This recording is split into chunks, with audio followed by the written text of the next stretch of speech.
일단은 이게 지금 전년 대비 CPI인데 예측치가 6.5였잖아요. 예측치대로 나왔어요. 11월에 7.1보다는 낮아졌기 때문에 미국의 인플레이션이 이제 정점을 찍었을 가능성이 있다. 이 정점론의 힘이 더 실리게 됐습니다. 안 그래도 아침에 이제 수잔 콜린스 뉴욕 보스턴 여는 총재 0.25% 포인트 인상 가능성이 높다라고 아예 콕 집어서 얘기를 했었죠. 그런데 지금 딱 그런 상황에 맞춰서 데이터가 나와줬어요. 꼭 이런 데이터 알고 얘기하는 것처럼 나와줬습니다. 그래서 2월 FOMC에서는 0.25%포인트 금리 인상 가능성이 한층 더 높아졌습니다. 제가 지금 급하게 라이브를 켜서 시카고 선물거래소 CME 페드워치까지는 지금 금리 선물 시장 상황을 확인을 못하고 들어왔는데 아마 가능성 더 높아졌을 거예요. 네, 그런 상황이고 좀 볼게요.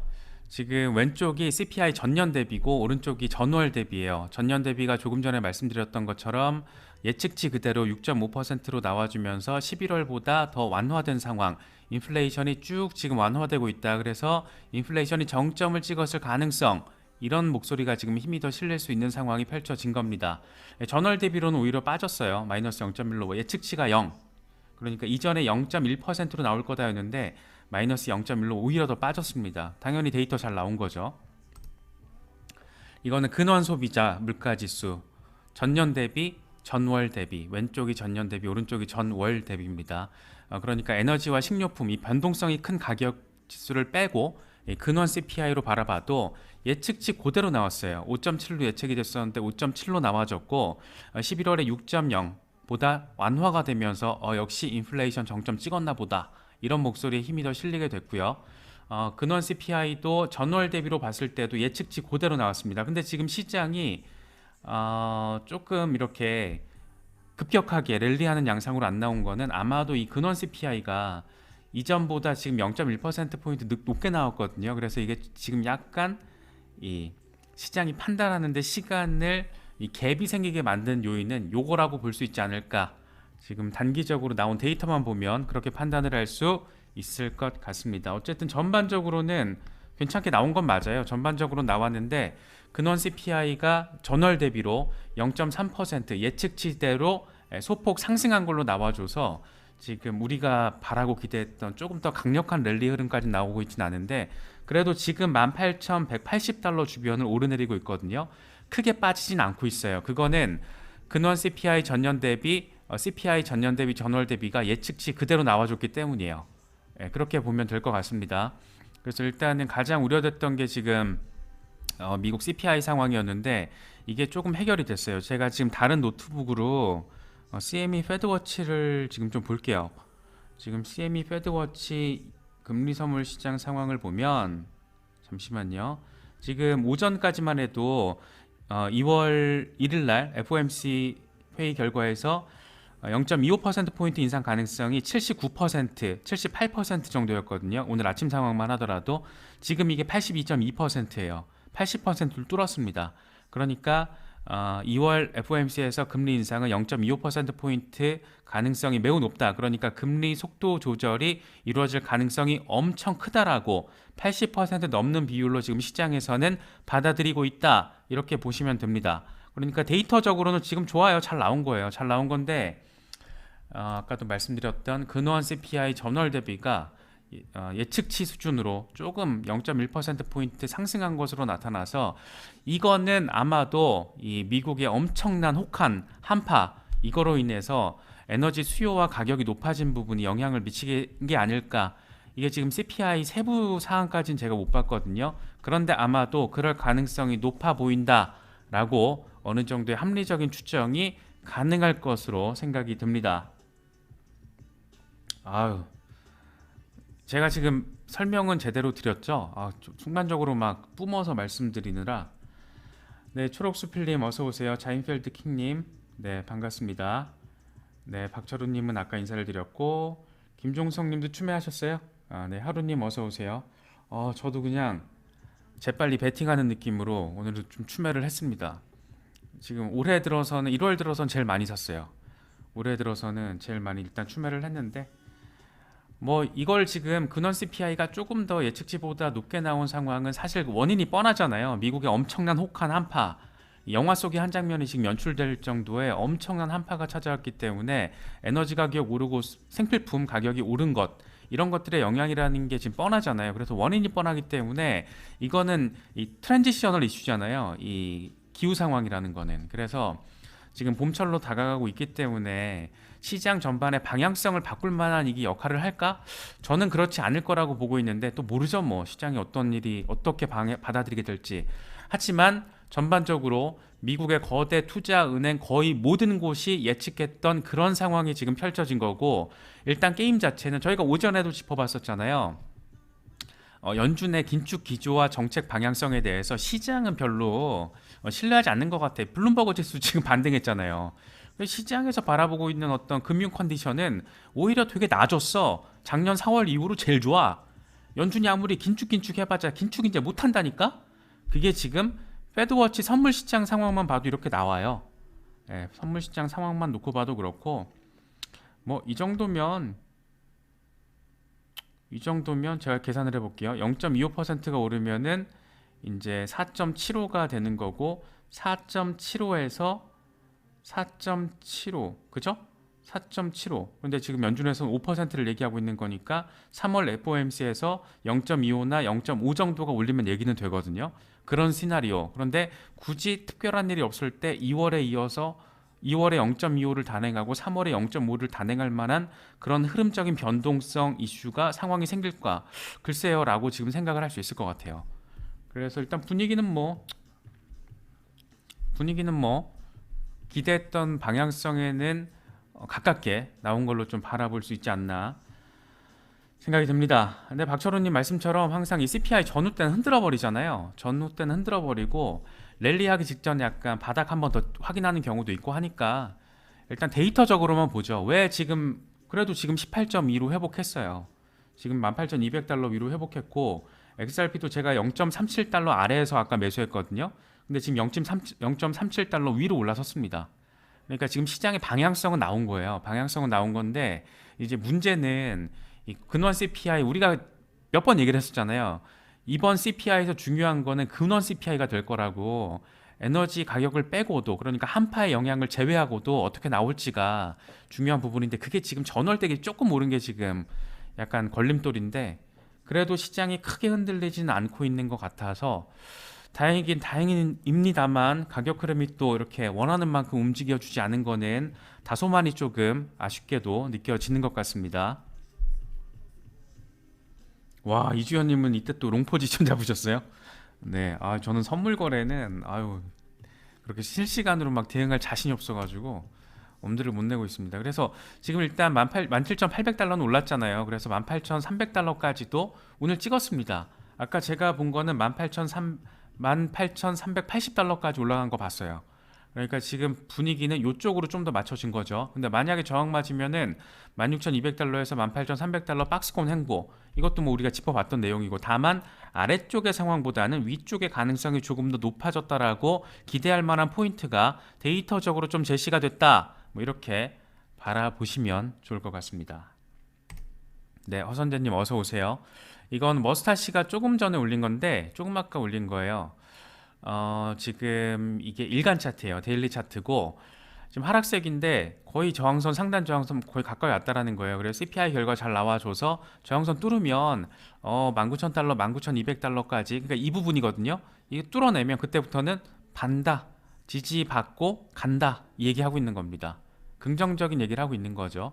이거 인컴 차트도 이거 오늘 조금 아까 CPI 발표 직전에 올린 건데, 이건 4시간 차트입니다. 4시간 차트고 컵앤핸들 패턴이 만들어지고 있다는 거예요. 그래서 바닥을 지금 2번에 걸쳐서 확인을 했고, 이제 핸들 쪽으로 나아가서 핸들 라인에서 지지를 받고 나아갈 수 있을 거다.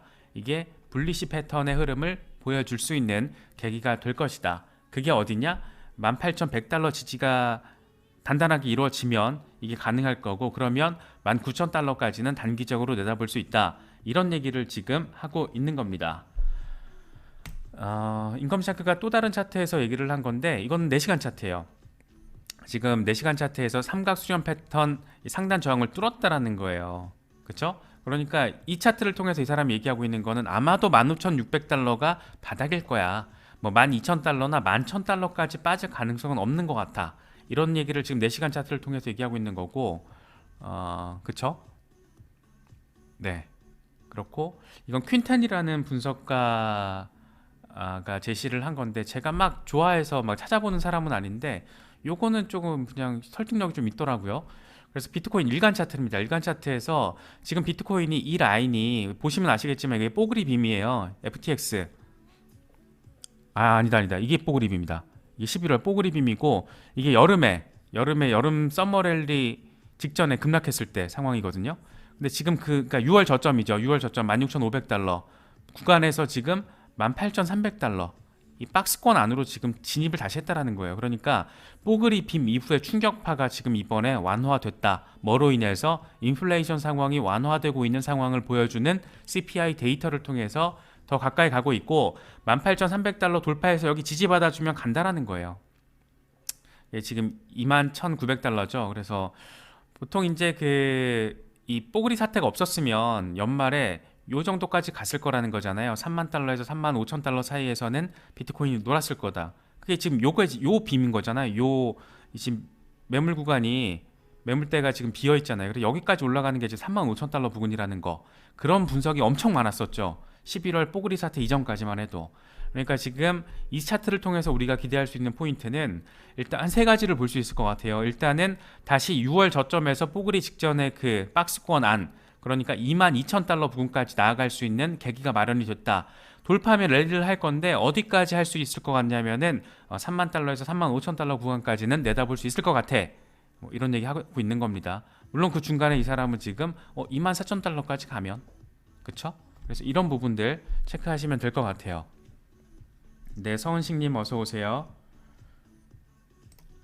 네, 마이클 반대포페 얘기는 17,300달러 지지가 엄청 중요했는데 비트코인이 이걸 해냈어. 그래서 만약에 CPI가 예측치대로만 나와주면 18,500달러 랠리 가능성 있어. 이거 오늘 아침에 짚었던 거거든요. 그런데 지금 예측치대로 그러니까 네 가지 중에 세 가지가 예측치대로 나왔잖아요. 그래서 더 빠지진 않는데 여기까지 지금 단기적으로 훅 뚫고 올라가는 매수 어떤 모멘텀이 지금 작용하지는 않는 모습이다. 이 정도로 지금 정리를 할 수 있을 것 같아요. 이건 어젠가 제가 마이클 반데포페 이 분석을 저는 동의한다라고 하면서 제가 언급드렸던 차트인데 멘트인데 만약에 16,500달러까지 이번에 CPI 지수 발표가 안 좋아서 비트코인이 빠지고 빠져서 16,500달러가 깨지면 12,000달러 바닥 가능성 있어. 여기까지 바닥 테스트할 가능성 있어. 그런데 17,400달러 돌파할 경우에는 25,000달러 랠리 가능성 있어. 그러니까 저는 이 방향을 기준으로 세팅을 해놓고 전략을 짰던 건데 일단은 여기에 근접한 건 맞죠. 근접한 건 데이터적으로 맞는데 4분의 3의 지금 확률인 거잖아요. 나머지 4분의 1, 딱 그 근원 CPI 전월 대비가 이전 11월보다 소폭 상승한 것으로 나와줬기 때문에 그게 지금 이 18,500달러 랠리의 어떤 발목을 잡고 있는 요인으로 바라볼 수가 있습니다. 그럼에도 불구하고 지금 비트코인이 CPI 발표 전후 시점에서 한번 흔들렸잖아요. 아래 위로. 그럼에도 불구하고 데이터적으로 긍정적인 부분이 더 우세하기 때문에 지금 18,200달러 위에서 18,300달러 근처까지 가 있다. 이렇게 바라보시면 될 것 같습니다. 그렇게 해석할 수 있다는 말씀을 드리는 거예요. 네, 이거는 맥스가 얘기한 건데 비트코인 3데이 차트입니다. 지금 저희가 데일리 차트, 4시간 차트, 그리고 이제 3데이 차트까지 보는 거예요. 3데이 차트에서는 이 폴링 웨지 하락세기 패턴인데 더블 바텀 하락 확인을 했다라는 거예요. 그래서 상황이 좋아서 17,500달러 넘어서면 간다라는 얘기를 하는 겁니다. 26,000달러까지. 이 시점이 지금 5월 이후거든요. 상반기가 끝날 때쯤에는 26,000달러까지 가능하다라는 얘기를 하는 거예요. 이 사람이 근거로 든 게 3개예요. 하락세기가 패턴이 잘 형성되고 있고 이중 바닥이 확인됐기 때문에 올라서면 간다. 그런데 RSI도 강세 다이버전스야. 매수세 붙을 수 있어. 여기만 뚫어내면 이 세 가지 포인트가 근거였고 얼추 지금 얼추 방향성이 맞아 떨어졌다라는 점은 우리 같은 개미들에게 있어서는 상당히 긍정적인 요인으로 바라볼 수가 있다. 뭐 이 정도로 평가할 수 있는 상황입니다. 뭐 이 정도 흐름이 계속 유지되고 인플레이션 상황 완화되고 우크라이나 전쟁 리스크 어떤 방식으로든 해결 국면으로 접어들고 이렇게 조금 지난해 어마어마한 악재로 작용했던 요소들이 상반기를 거쳐가면서 악재성이 완화되고 약화되는 상황이 시장에 펼쳐진다라면 우리가 기대하는 강세 랠리, 그러니까 상반기 상저하고 흐름의 하반기로 갈수록 상승 흐름을 타는 그런 랠리의 흐름 기대할 수 있다라는 거죠. 그런 흐름만 이어진다라면 연말에 4만 달러 가능할 거예요. 저는 그렇게 바라보고 있습니다. 특히 내년 초로 이제 넘어가게 되면 비트코인 반감기 이슈가 떡하니 버티고 있기 때문에 상반기에 이 상저하고의 흐름이 바뀌는 그런 트랜지션의 단계가 오게 되면 비트코인 반감기 효과 범주에 이제 들어서게 되는 거잖아요. 좀 더 가까이. 그렇기 때문에 여러 가지 내부적, 외부적 그 긍정적인 시그널들이 시너지를 낼 수 있는 그런 상황까지 우리가 예측해 볼 수 있다. 이렇게도 생각을 할 수 있을 것 같습니다. 까먹을까봐 지금 머릿속에 정리된 걸 까먹을까봐 제가 빨리빨리 말씀드리려고 지금 일부러 힘줘서 좀 빨리 말씀드리는 거예요. 좀 흥분한 것 같죠? 예, 저도 지금 머릿속에 정리된 게 이게 흐름이 끊기면은 이게 막 뭘 얘기하려고 했는지 까먹거든요. 그래서 지금 좀 힘줘서 제가 일단 요 비트코인까지는 좀 얘기를 팍 드릴게요. 그래서 크립토 로버의 경우에는 이게 주간 차트예요. 위클리. 그러니까 저희가 데일리 4시간 3데이 그리고 위클리까지 지금 보는 거예요. 여기서도 마찬가지로 하락세기가 지금 뚫렸다라는 거예요. 뚫렸기 때문에 이제 여기서 힘만 받으면 강세 랠리 한다. 이런 얘기 하고 있는 거고요. 이 TA 트레이더 앨런 같은 경우에는 이거는 투위크 차트예요. 2주 차트인데 2015년과 2023년 지금 상황을 비교를 했는데 2015년에 딱 이 저항 라인에서 3번 두들겨 맞고 나서 강세 랠리를 했다라는 거죠. 브레이크아웃이 나와주면서. 근데 지금이 딱 같은 상황이라는 거예요. 그런데 지금 딱 CPI 상황, 인플레이션이 완화되고 있다. 인플레이션의 정점 가능성이 높아지고 있다.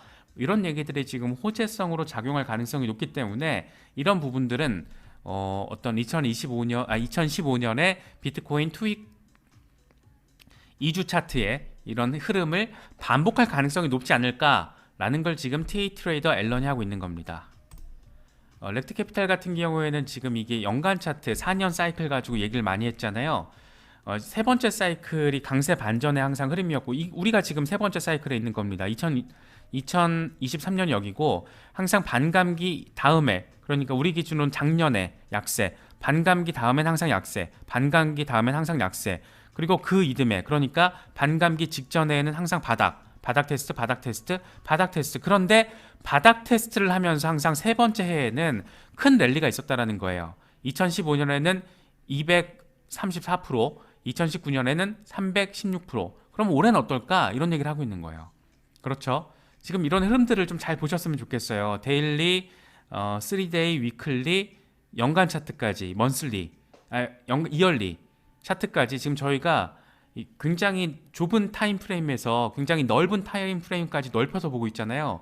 이 다양한 관점에서 동일한 교집합을 꽤 두텁게 형성하고 있다는 거 이런 부분들도 좀 잘 체크하시면서 시장 바라보시면 더 도움이 될 수 있지 않을까 생각이 듭니다. 이건 비트코인 채굴자들이 지금 이게 지금 빨간색이 시뻘건 게 비트코인 채굴자들이 물량 던진 거거든요. 카피출레이션. 채굴자들이 엄청 매도세가 붙은 거예요. 이게 지금 11월 이 뽀글이 빔 나오면서 이게 11월 중반이겠죠. 뽀글이 빔 나오면서 그때부터 던진 거죠. 이때 코어 사이언티픽을 비롯한 파산 이슈가 불거지기 시작했고 그런데 올해 들어서 지금 이게 양전했어요. 그러니까 채굴자들도 다 팔았다라는 거예요. 팔 거 다 팔고 이제 지금 다시 축적하고 있는 그런 상황이다. 이게 뭘 의미하냐 생각할 거리들이 많습니다. 잠깐 물을 마실게요. 잠깐 이제 목이 말라서 광고 좀 봐주세요.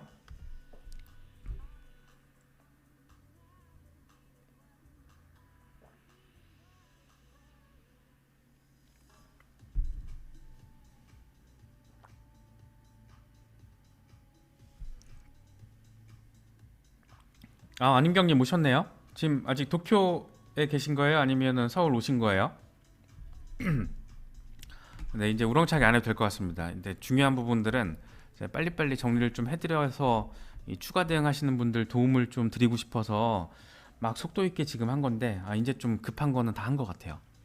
네, 수잔 콜린스 보스턴 연은 총재가 0.25%포인트 얘기를 가능성이 높다 이렇게 그냥 때려박아서 얘기를 해주니까 이게 참 시장에는 긍정적인 시그널로 작용을 한 거죠.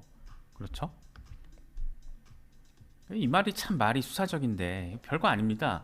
금리 인상 속도가 느리게 되면 우리에게는 더 많은 정확성과 유연성을 제공한다. 그러니까 금리 인상 속도 조절, 금리 인상 속도를 늦추게 되면 이 시장에서 지금까지의 긴축 효과가 어떻게 발휘되고 있는지를 우리가 탐색할 수 있는 관망의 시기에서 좀 여유 있게 우리도 좀 놀자 이런 얘기 지금 하고 있는 겁니다.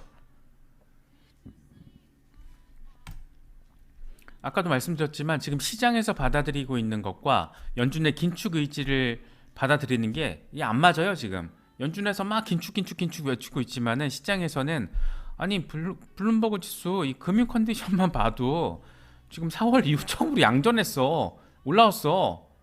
지금 연준에서 아무리 그런 얘기를 해봤자 시장에서는 그렇게 받아들이지 않고 있는 거야. 그런 얘기를 하고 있는 겁니다. 그렇죠? 금융 컨디션을 보니까 채권 수익률 하락, 신용 스프레드 축소, 달러 인덱스 하락 이런 것들에 따라서 금융 컨디션이 지금 완화된 상황이 확인됐다. 시장은 연준 정책 전망을 받아들이고 있지 않은 거야. 일단 지금 현재 스코어만 놓고 봤을 때는 시장과 연준의 기싸움에서 시장이 이긴 거죠.